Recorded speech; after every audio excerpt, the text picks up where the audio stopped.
Halo, perkenalkan saya Khairatul Hisan dengan NIM 20250710010010. Nah, di video kali ini saya akan membahas 3 materi yang saling berkaitan dalam komunikasi. Yang pertama yaitu kecerdasan komunikasi dalam pendekatan emosional dan spiritual. Yang kedua, psikologi komunikasi sosial. Dan yang ketiga, teknik monologika dan propaganda komunikasi. Nah, kita bahas dulu yang pertama yaitu kecerdasan komunikasi dalam pendekatan emosional dan spiritual. Nah, ketika kita mendengar kata komunikasi, mungkin yang terbayang adalah kemampuan berbicara dengan lancar. Padahal komunikasi yang baik bukan cuma soal pandai bicara, tapi juga bagaimana kita memahami perasaan orang lain dan menjaga sikap kita saat menyampaikan pesan. Dalam Al-Quran, komunikasi diajarkan sebagai cara untuk menyampaikan kebenaran dan kebaikan. Karena itu, kita dianjurkan untuk berbicara jujur, sopan. Jadi artinya, komunikasi nggak cuma dinilai dari apa yang kita sampaikan, tetapi juga bagaimana cara kita menyampaikannya. Nah, disinilah pentingnya pendekatan emosional dan spiritual. Pendekatan emosional itu membantu kita memahami perasaan diri sendiri maupun orang lain, sehingga kita itu bisa lebih sabar, lebih empati, dan nggak mudah terpancing emosi. Nah, sementara itu pendekatan spiritual mengajarkan kita untuk selalu berpegang pada nilai-nilai kebaikan seperti kejujuran, tanggung jawab, dan rasa hormat kepada sesama. Jadi jika keduanya itu berjalan seimbang, maka terbentuk integritas emosional dan spiritual.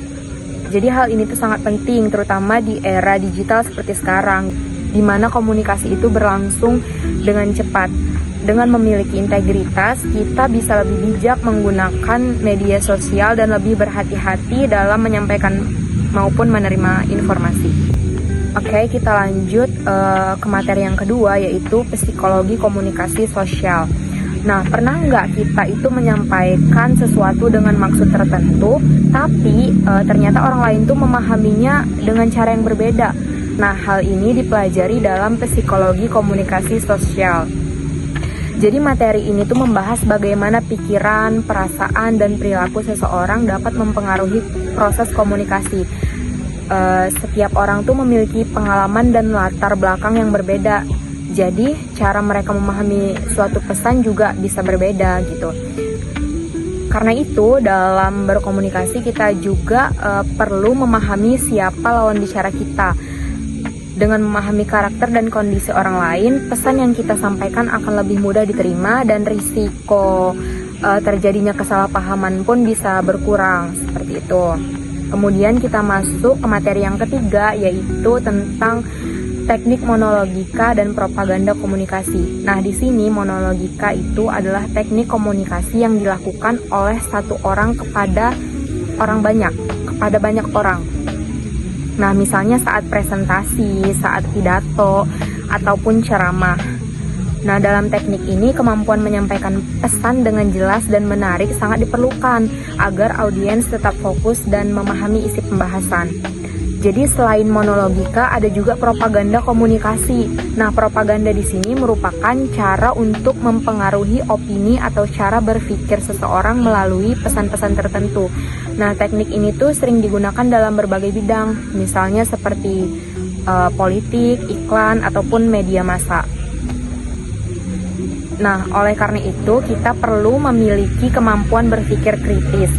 Jadi jangan langsung percaya pada informasi yang kita terima gitu. Tetap biasakan untuk mencari sumber yang jelas, memeriksa kebenarannya terlebih dahulu, seperti itu.